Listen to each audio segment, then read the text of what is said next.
But speaking of bones and fractures, that's not the room's only full body specimen. Here we have many large pieces.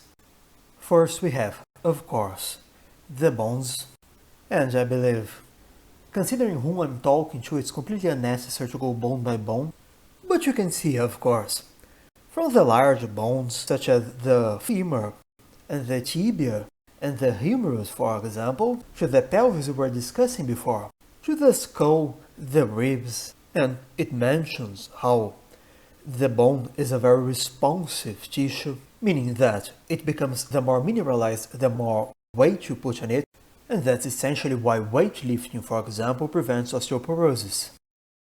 And speaking of bone physiology, our last horizontal display on this floor examines bone functions and specialized bones, starting with a cranium, which is actually a lot of different bones.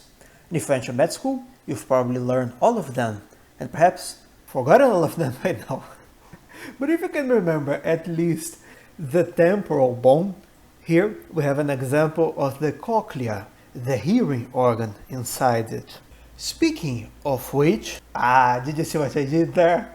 Speaking of which, it also mentions the semicircular canals, but I'm going to wait to see if there's more about it later. Because on the other hand, here this transected femur shows us the interior of the bones, drawing particular attention to the internal spongy trabeculated parts where the bone marrow is.